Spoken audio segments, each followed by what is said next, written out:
Vice Premier Deng took it all in, waving his new Stetson hat, cowboy style.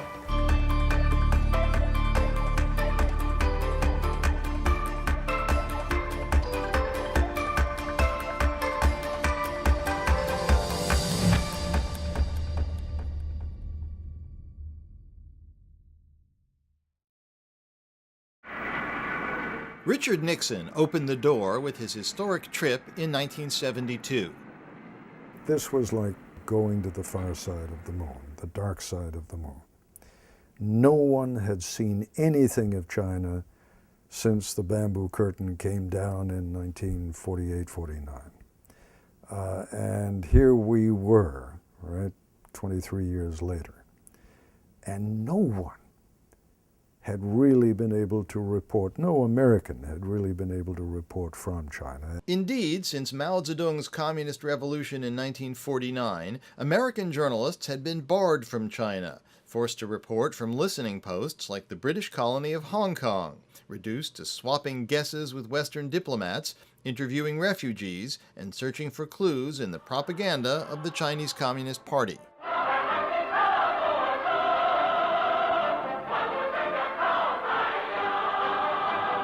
Robert Elegant was based in Hong Kong from the 1950s to the 70s for Newsweek and the Los Angeles Times.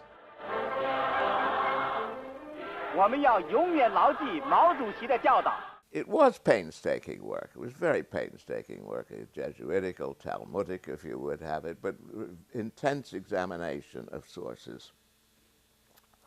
And sometimes we missed them, sometimes we got them. Ted Koppel was ABC's Hong Kong bureau chief in the late 1960s. It was an enormously difficult story to cover, both in terms of content, but most especially in terms of picture. We couldn't get in. Although the Nixon trip was a made-for-TV extravaganza and dozens of American journalists were allowed to accompany him, they had little chance to get a feel for what was really happening in China.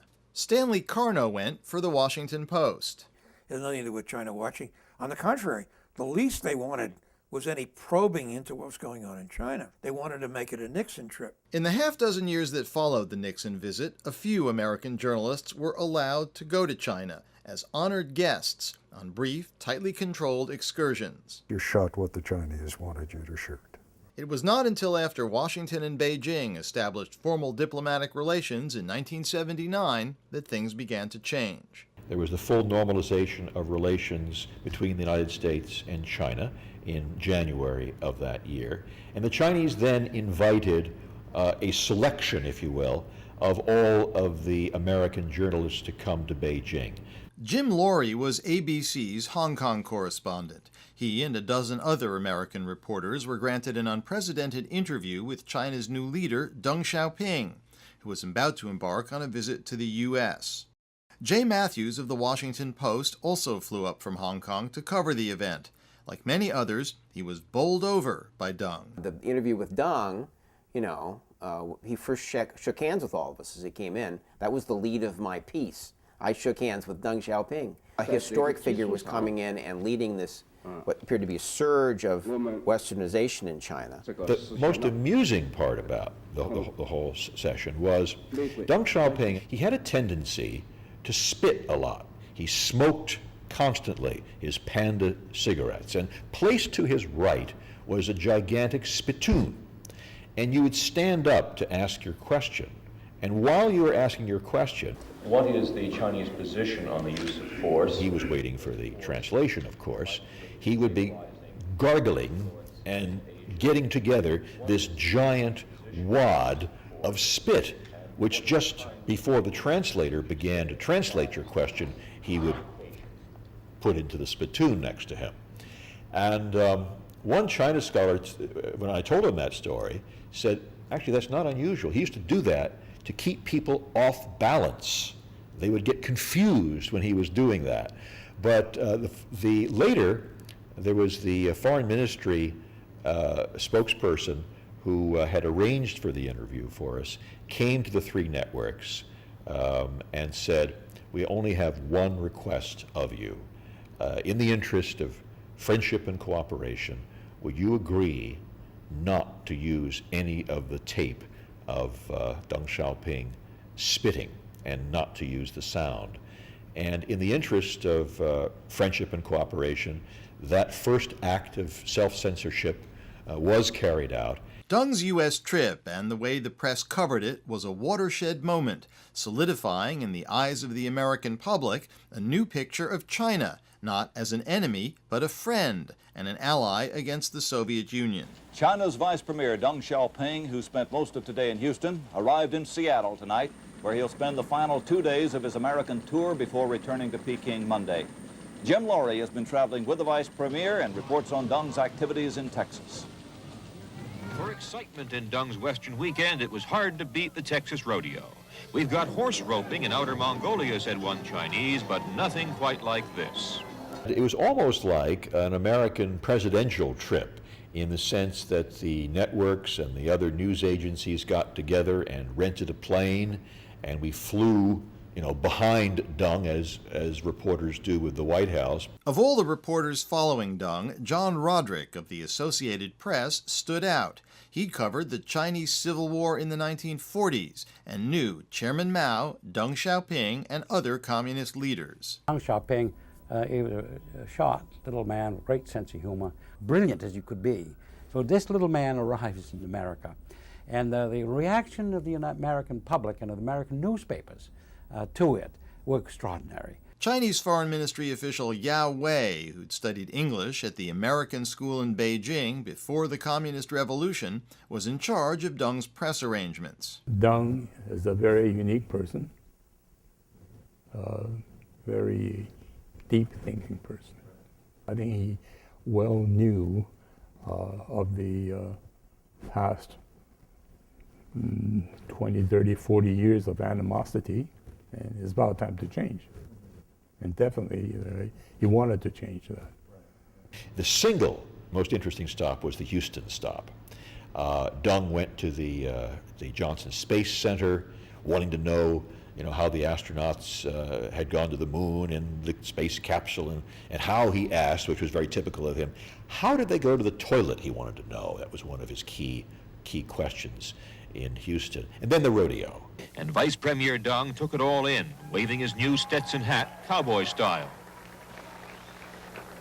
And he received a gift bull, $10,000 worth of Brahma. Deng noted breeding would result in even better U.S.-China ties. Then aboard the old stagecoach for a swing around the arena. Deng, who had earlier visited the NASA Space Center, later remarked, it wasn't often that a Chinese could become an astronaut and a cowboy in one day. That stood out as something, very American, cowboy hat. And in a Chinese domestic context, simply putting the hat on was a daring act. Yeah, he did it in a very charming way. Unlike a year or so before, one of our diplomats in Washington, D.C. Had a picture taken with that cowboy hat and a cowboy shirt or anything, was criticized in China. A diplomat doing that, it's not something you should do, especially the Chinese diplomat. Well, Deng, he didn't mind. The coverage was amazingly positive throughout that visit. I mean, Deng Xiaoping, cover of Time magazine during that trip, everywhere on television. This was the great reformer. So the Chinese leave today with their memories and perhaps a new image for Communist China's leading man.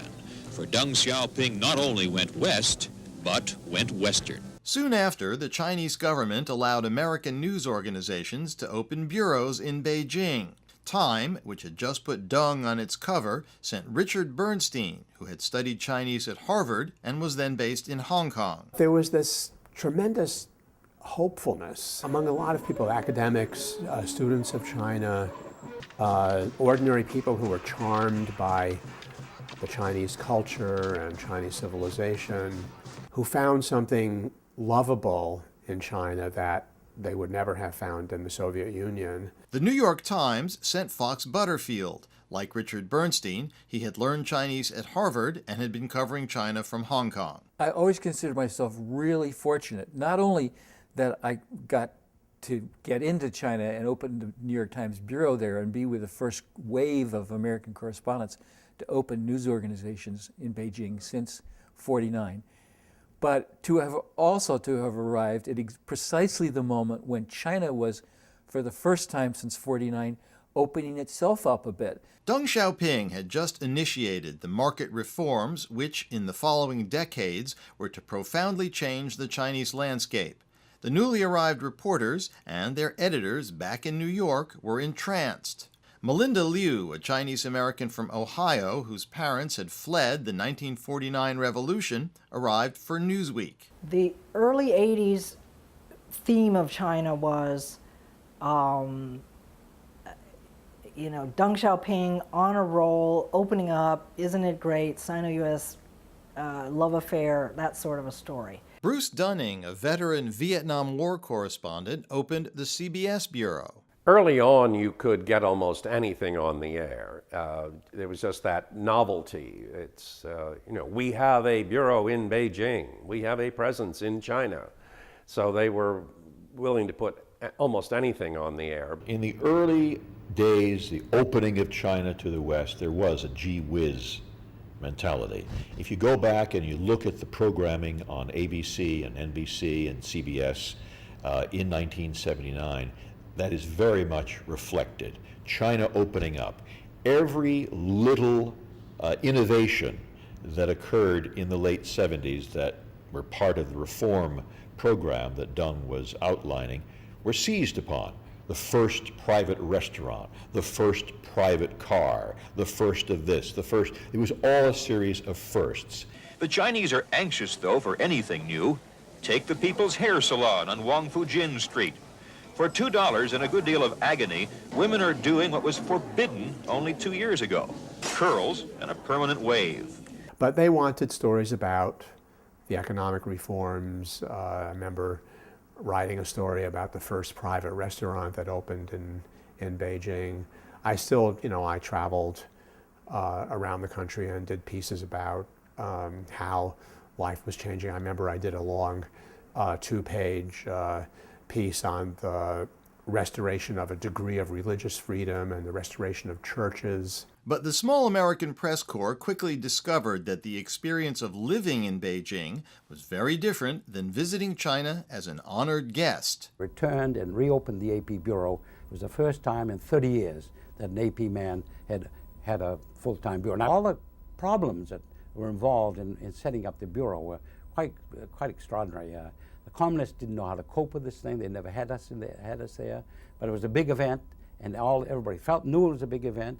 So they did everything they could to cooperate, but it was difficult. Foreign residents were required to live in foreigners-only compounds. Since there weren't enough apartments available, the Chinese put them in a grimy, Stalinist-style hotel. We definitely felt like pioneers, particularly those who came with kids and family, to be living in this Chinese hotel that was, it was the kind of hotel where the room boys would literally, it didn't matter, they would just come into your room to start cleaning, whether your door was locked, whether you were taking a bath, or whether you were changing your clothes. They would just, come in there. My room was infested by bats. Graham Earnshaw was then a young reporter for the British news agency Reuters. We were highly constrained, all of the journalists, the American journalists too, and so there was enormous frustration. We were all sort of trapped in these compounds in Beijing. Well, how about a little on top of Old Smoky? Ready? To CBS's Bruce Dunning, there was an incestuous quality to life within the tiny American press corps. We lived in what we called the Chenmen Commune, the Chenmen Hotel, and most of us lived and worked there. So we would meet at breakfast, we'd meet at lunch, and we'd meet at dinner. And, we would be sort of watching who was coming and going. It was very much a communal type of living. Jay and Linda Mathews faced a special problem. They were married and competitors. He worked for the Washington Post, she for the Los Angeles Times. Neither paper was happy. The Washington Post had a tradition of correspondents had to sign a letter of understanding before they went off overseas. So there was a paragraph in my letter of understanding, which I signed, which said, "Don't you dare ever be beaten by your wife on any kind of story, and if you can beat her as often as possible, that's fine." And I signed that very happily. And you know, it was mostly, and we learned, as people know when they go overseas, that foreign correspondents do team up. There was a night when we were at a party where the Boeing representative, and another American, got a little drunk and started complaining about the disappearance of one of the Boeing 707s that the Chinese had purchased some years before, when they were actually setting up, you know, expanding their commercial airlines. So we kind of took him aside and said, "Well, tell us more about that. That's really fascinating. Where do you think the plane is? Did it crash?" And he said, "No, it's in a hangar in Shanghai, and they've dismantled it, and they're trying to design their own aircraft," which he said we at Boeing call the 708 because it's so much like the 707. So I remember going back to our hotel room that night and saying to Jay, "Well, we got to write it, and you know, obviously we have to get comment from Boeing." So we just split up the reporting tasks and shared notes. It was the most blatant collaboration I can think of our time there, and then delivered our separate stories to our desks and said, "This has to run tomorrow because," and we fully explained, this other guy has the story. The Mathews partnership was a source of constant frustration for their arch rival, the New York Times' Fox Butterfield. I sometimes felt outgunned, and I'd get a note from my editor saying, "The Washington Post has this story, and the LA Times has exactly the same story." Also, the only time I ever remember Fox Butterfield really getting angry at us. Right. He sat in the chair and he said, "You guys are double teaming me, you know, and I don't like that." After writing their story, the reporters also found that the logistics of simply filing in an impoverished third world country with primitive communications were a nightmare. I would type it out on a electric typewriter in my hotel room. I would get on my bicycle, would ride to something called the Telegraph Building, the Denbao Dalo. And then there would be there was like this huge lugubrious hall, very dark, and there'd be this clerk behind there. And sometimes the clerk would do the typing for me on a telex. But most of the time, I had to then retype the whole thing on a telex machine that spewed out this long tape that then had to be run back through the machine during the actual transmission. The whole thing it took hours. And sometimes the clerk wasn't there, or sometimes somebody was in line, so you had to wait for the telex machine. It was literally something out of the Stone Age. There was never any censorship per se.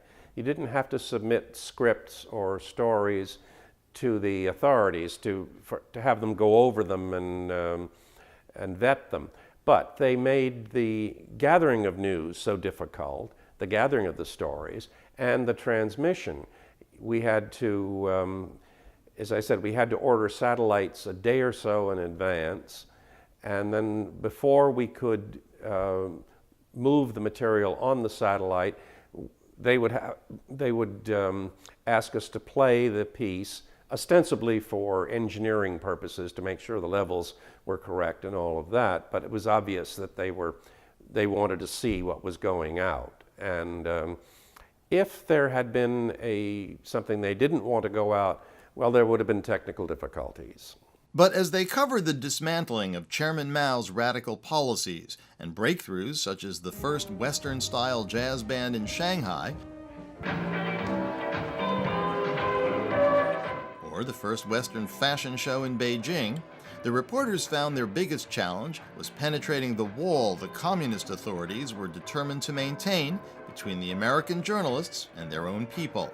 Frank Ching, a Hong Kong-born Chinese who also covered the Deng Xiaoping press conference, opened the Wall Street Journal Bureau. The first thing I had to do, of course, was go to the Chinese Foreign Ministry, and I saw Yao Wei, who was head of the press department at that time, and he said something to me that I I always remembered. He said, you can talk to anyone you like to in China. They don't need permission to talk to you. And I was so impressed. But then he didn't tell anyone else. So every time I talked to a Chinese, he would say, I don't have permission to talk to you. And I would say, but you don't need permission. Of course, nobody would believe it. So it got to the point where I would get the press department's phone number, and I would call that number and say, tell this man he doesn't need permission to talk to me. It was forbidden for ordinary Chinese to talk to you. It wasn't, there's no law, as I say, but people were afraid.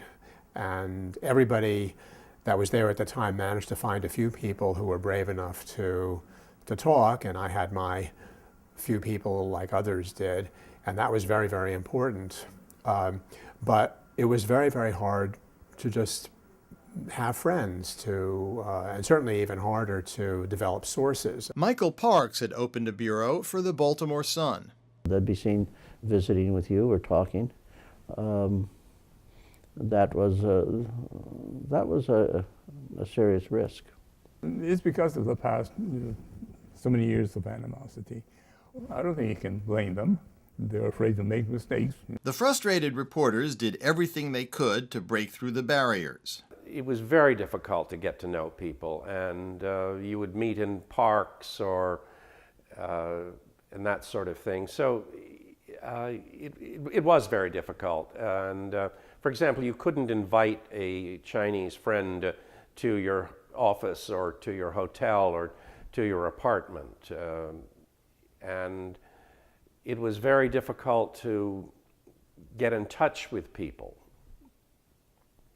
It was almost impossible to have a real friendship with someone. I remember I was in a park one time with a Chinese friend, and we were talking, and there were people going past looking at us, and a couple of people came up to us and sort of said, "What are you doing?" And there was great suspicion of a foreigner meeting with a Chinese person.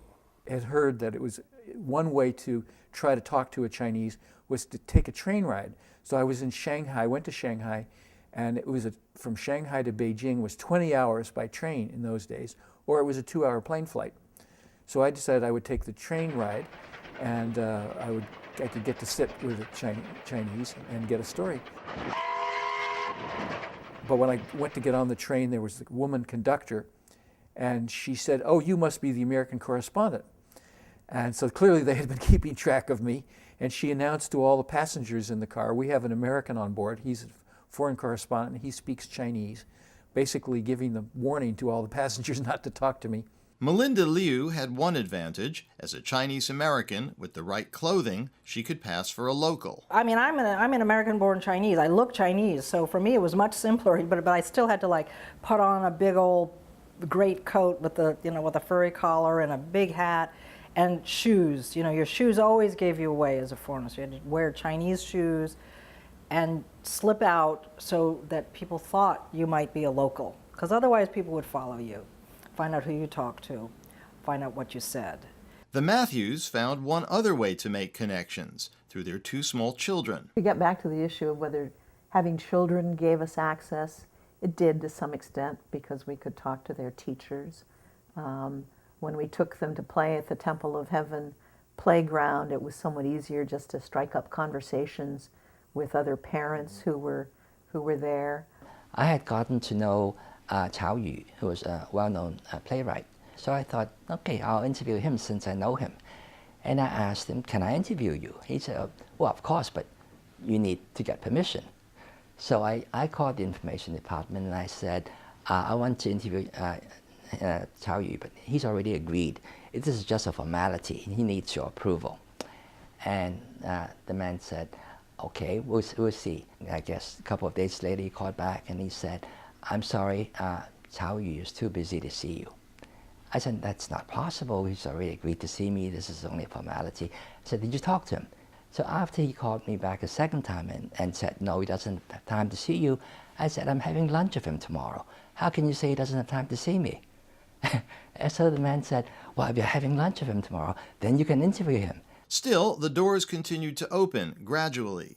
Liu Hongxing, who'd lived in China as a child before moving to the U.S., returned as the photographer for the AP and Time. I think that period constitutes one of the best experience for me as a foreign correspondent. There are not a lot of this kind of hot news, spot news story. So we were able to kind of, decide for ourselves and decide for our editor what is interesting in China. As an ethnic Chinese and a still photographer, Liu found it easier than his colleagues to blend in and capture the sense of change. And there it was, this young man, roller skate by the Mao, and he was stretching out his arm, and he was passing Mao, and Mao was looking the other way, and the wind was blowing Mao's jacket in one direction. And this kind of just took the position of the beginning of a new, freer era, which becomes quite iconic these days, and it's the photographs that you see everywhere. NBC News sent Sandy Gilmore, its correspondent in Houston, to open a Beijing bureau. You could go out on the street and you could shoot street scenes, bicycles, people walking, the cabbage piled up on the sidewalks in the wintertime for storage, stores and shops and so forth. But to actually get into a Chinese enterprise, to go out to a collective farm, to a factory, those kinds of things took weeks and weeks often of preparation, of phone calls, of begging and pleading and wheedling with the office in the foreign ministry that permitted correspondents to actually get out and do their business. And leaving Beijing was even harder. In those days, you needed travel permits to travel outside of Beijing. And basically anywhere past the Ming Tombs, you needed a permit. So the government would sometimes organize journalists to go and cover stories outside. So whenever a group trip would come up, we jumped at those opportunities because you could go out and see a slice of Chinese life that you otherwise would not be able to see. Within the Chinese bureaucracy, there were sharp debates over how much access the reporters should be given. In the Foreign Ministry's Information Department, Yao Wei argued for an easing of restrictions. We always wanted the opening of more cities. 30 years ago, a lot of cities were not accessible to foreigners. Information Department was trying our best to do that. Arguing with them, what do you have to fear with people coming in? In many cases, it's not a fear of prying into state secrets. More of that were based on they don't want to see the poor conditions rather than anything else. People will get very upset because they say, I photograph, these very 落后, scenes of China, the backward scenes of China. And the land suitable for farming, for forestation, for animal husbandry is 33.77 million mu. The press tours had certain rituals. There was always the brief introduction by local officials, which often lasted for hours. You go anywhere, the head of the commune, the head of the factory, will welcome you with a pretty long speech, starting with all those slogans under the guidance of the Communist Party of China, under the guidance of the thoughts of Mao Zedong, under another.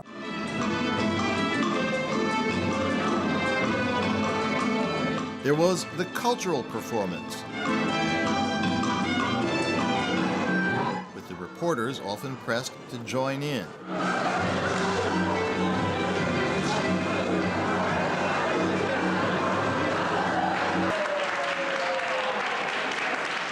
But slowly, painfully, the American correspondents began to penetrate beneath the surface as momentous changes got underway. The special economic zones are a concession to capitalism. The Chinese have bent the rules to attract a wide variety of foreign investment. As part of his reforms, Deng Xiaoping authorized the establishment of special zones to experiment with market-style economics.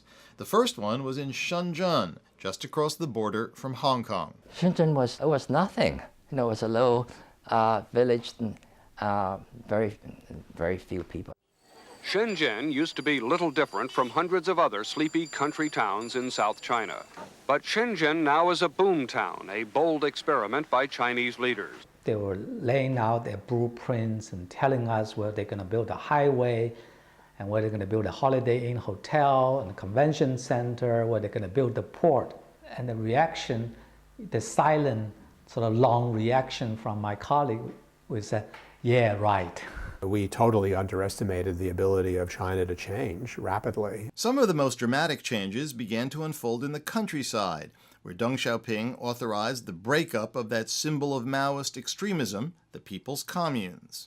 The People's Commune system, the intense collectivization of the countryside, was such an icon of Maoism and you know, that whole Soviet-style political approach. The fact that it was being broken up into family-based farms, which turned out to be hugely much more productive than the big collectives, I thought was very telling. We went out into the countryside and showed how the communes were beginning to break up and how people were beginning to have private land, you know, their own personal parcels of land and their own flocks of animals. And so we were able to show how the cooperative, the commune system was beginning to break down. Wrote stories about what happened in the countryside when farmers were able to grow additional rice and sell it. And so there were booming market towns. Remember one story, going down to Anhui province and doing a story, and I think the lead was all the little piglets on the back of bicycles going off to market because they could use that extra grain to raise pigs and sell them on the market. The arrival of the resident U.S. correspondents also coincided with the launch of China's draconian one-child family planning policy. It was hugely controversial and a major story. More on this decree from Sandy Gilmore in Peking. Every day, China's population increases by 32,000 people. The growth rate threatens the country with economic disaster, and the Communist Party wants the growth stopped. In recent pronouncements, China's leaders have made it clear that preventing pregnancy is the business of the state.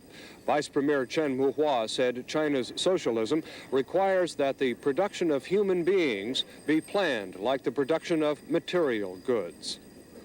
We went to a family so-called planning hospital in Beijing and got exclusive photos of the women there, many of whom who had had to have forced abortions, forced sterilizations, and so on, in order for the Chinese to accomplish their one child per family policy. And went to the neighborhood, where the neighborhood official and busybody is keeping track of all the women in the neighborhood and their menstrual cycles, with a chart up there stating who is authorized to have a child and who isn't. It was just extraordinary, and that was, I thought, a very important story, and showed that while China was talking about reforming, the power of the state had just such a broad reach that it was formidable indeed.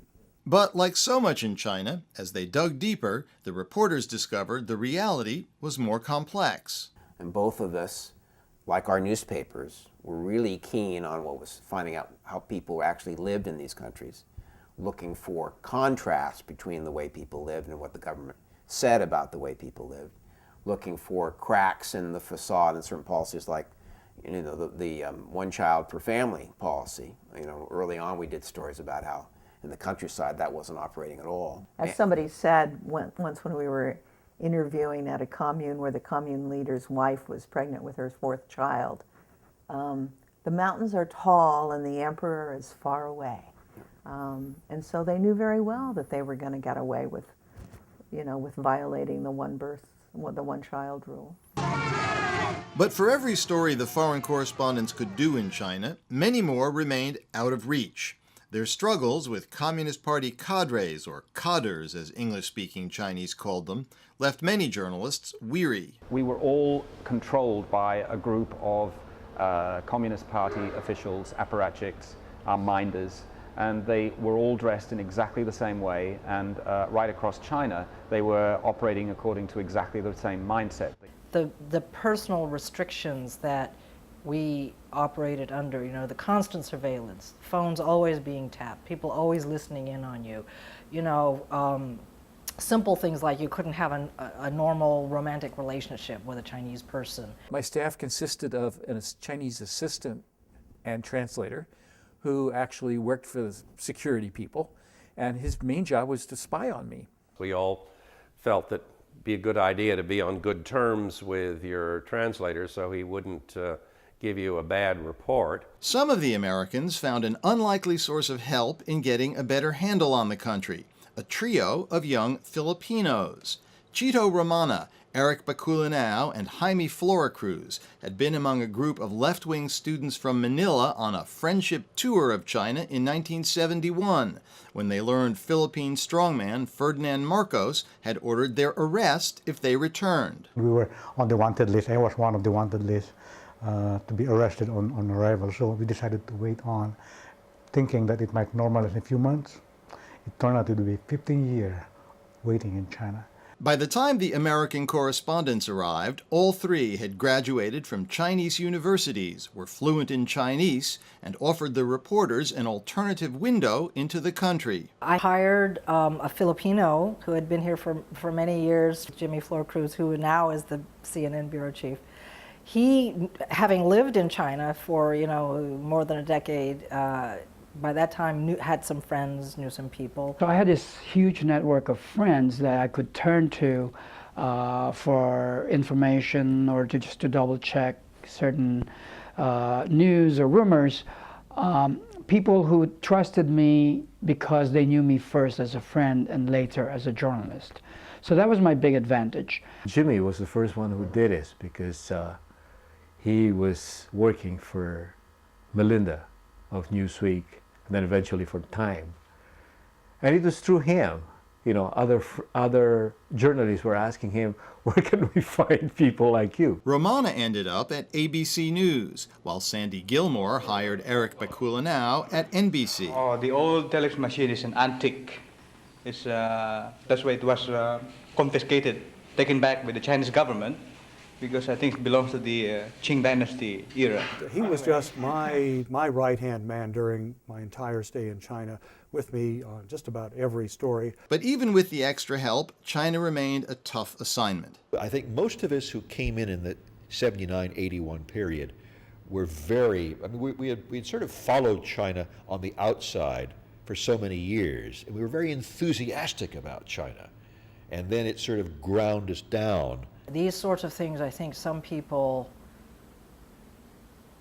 reacted against in a very visceral way, and they felt betrayed by China, and some of them became very bitter about China. Living in the same grim hotels, often traveling on the same staged trips, fighting the same bureaucratic battles against the cutters, the increasingly cynical reporters fell back on one another for support Quiet, that's it. and entertainment. Now here's a little story. Please listen to me do. It's revolutionary and socialistic too. About my dear old father. At skiving he's the best. And when it comes to Guanxi, he's got more than all the rest. More than the rest. Oh, my old man's a carter. He wears a carter's hat. He has a big black limo with curtains in the back. And when I am a carter, I'll be the same way too. And as for serve the people, I've got better things to do. Some of these folks were just real characters with very strong personalities. And again, I think some of the personalities come out a little bit more when you're living in conditions like that and you're all sharing this kind of common bond of continual Chinese inconvenience. Oh, when I am a carter, I'll wear a carter's hat and give out lots of orders to the proletariat. And all you foreigners will be beneath my dignity. And I will sit in your seat there and you can wait on me.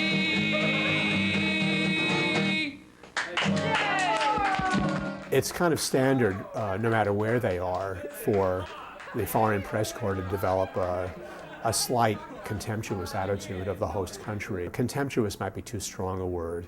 But yeah, we did have it. And we certainly shared our view of the information department, which we used to call the lack of information department. It was easy to make fun of the system, but the grievances of those victimized by the extremism of the Cultural Revolution, voiced most dramatically in the posters on Beijing's Democracy Wall, were no laughing matter. There was this sudden outpouring of posters. For the first time since 1949, since the Communist Revolution, they were able to put up what they really felt and tell stories about it, what had happened to them.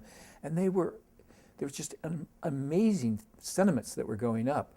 The Chinese had not been able to talk publicly for 20, 30 years. And people were writing posters and pasting them up on Democracy Wall. And a lot of those people were interested in meeting and talking to foreign journalists.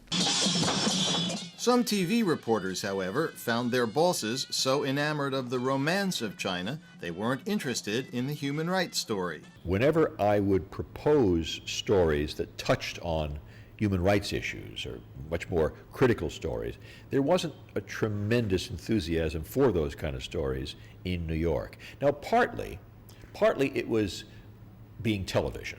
You didn't really have pictures to tell the story. There were so many wonderful images in China which Americans had not seen, right? That to do a story on a lone dissident, which was not very telegenic, if you will, was a problem. Liu Ching was one of those lone dissidents, a prominent Democracy Wall activist.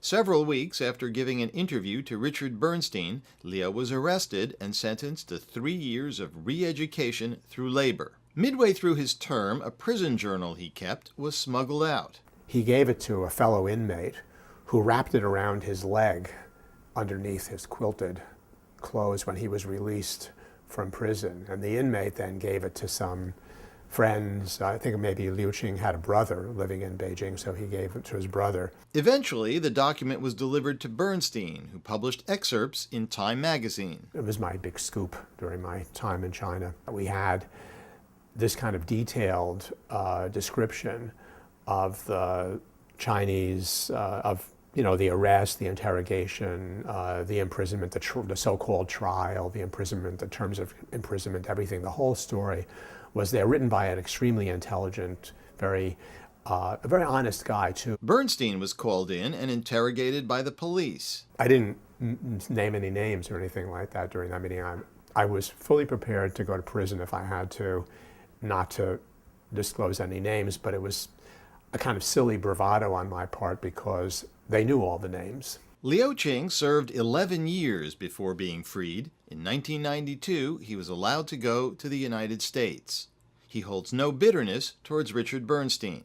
波尔斯坦把这个东西带到国际上来，使外国知道了对中国政府的揭露呢是有益的，所以呢，和我想做的是一致的，因此我很感激他，而不是生气。 Still, Liu Ching's fate underscored one of the central dilemmas faced by foreign reporters in China, the danger in an authoritarian system of putting your contacts at risk. I was very wary of trying to involve sort of an average Chinese in any kind of a controversial story. I just feared they would be picked up and jailed, and I didn't feel that I could live with that. I couldn't accept the moral responsibility of causing that. Most of us disguised our sources very, very carefully when we wrote about them. But we saw what happened when it wasn't adequate enough. Fox Butterfield met a young woman willing to talk about one of the most taboo of all topics, sex in China. If you talked about sex, I mean, you couldn't. The clothes were designed to look sexless. There was no open displays of affection. There was no dancing. Sex was considered bourgeois. But I soon discovered that Chinese, of course, had active sex lives and had certain interests. And this woman was, for whatever her personal reasons, she felt very comfortable talking about Chinese sexual mores. And we probably got careless because we met probably too often, and we probably became too confident that we were able to keep our meetings away from prying eyes. So in the end, I mean, she did get arrested. That weighed on me a lot. I mean, it's weighed on me for years.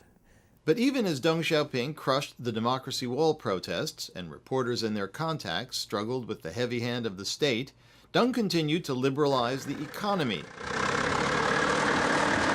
and to dismantle Chairman Mao's radical legacy, a cycle of tightening and opening that became and remains a central feature of China's reform process. While dissidents came under pressure, Deng put Mao's widow, Jiang Ching, and her key allies, the so-called Gang of Four, on trial, blaming them for the excesses of the Cultural Revolution of the 1960s. Millions of Chinese had suffered then, among them an uncle of Melinda Liu. You know, like my own uncle, who was in Shanghai, he had been an official in the Shanghai Health Bureau system. He had been criticized very intensely during the Cultural Revolution. He'd been branded a rightist. He'd been an intellectual. He was trained as a doctor, and he was sent down to Xinjiang to work in the fields. The trial of the Gang of Four was a big story, a national political catharsis after years of upheaval, but foreign reporters were barred from attending the proceedings. This was an amazing event. Mao's widow, the Gang of Four, all the conspirators on trial in the big courthouse just off of Tiananmen Square, and yet we as foreign journalists had no access whatsoever. When the Gang of Four had their trial, we weren't allowed to be there. It wasn't televised live, but you saw news clips of it at night. And so then I would write my story after we watched the news clips. The American networks were desperate for footage. The state-run China Central Television was the only source. A major battle developed with CCTV over access to the video of the trial. At one point, video came out showing Jiang Jing in her cell, and a bidding war began between ABC and CBS on acquiring this video, which we desperately wanted. CBS in this case won the bidding war, and I lost. But CCTV's display of newfound entrepreneurial tendencies was a good metaphor for what was beginning to happen all across China. To spearhead his reform drive, Deng Xiaoping promoted two younger officials. Hu Yaobang was made General Secretary of the Communist Party, and Zhao Ziyang, the party boss in Sichuan, China's most populous province, was named Premier.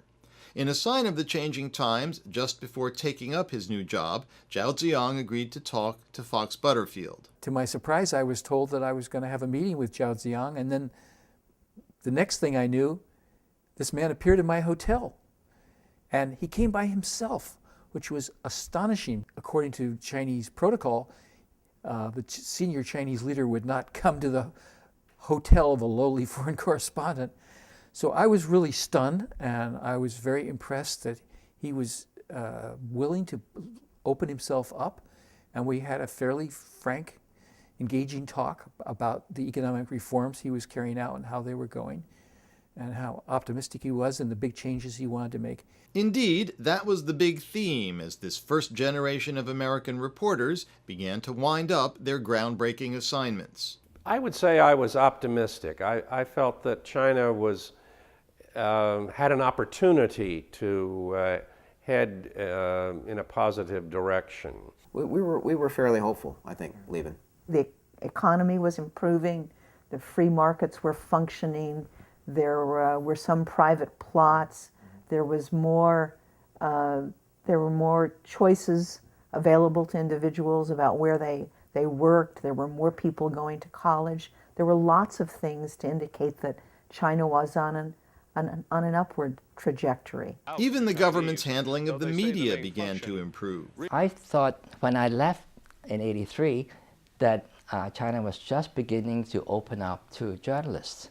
'83 was when they began to have regular press conferences. The foreign ministry had a weekly press conference. That was when they appointed spokesmen for all the ministries and gave out phone numbers. And before that, none of this was available. Still, covering China remained a struggle. Some correspondents believed the continuing restrictions obscured even the good news. And because we didn't have the kind of access, the Chinese really, they sort of shoot themselves in the foot in a way too here, because they don't, they want to control you so much that, you feel that whatever they tell you is a lie. And even when it's the truth. Yet as the Mao years faded into memory, the dominant theme in the China of Deng Xiaoping was hope. I have a photograph showing this high school student sitting on the floor in Tiananmen Square and studying.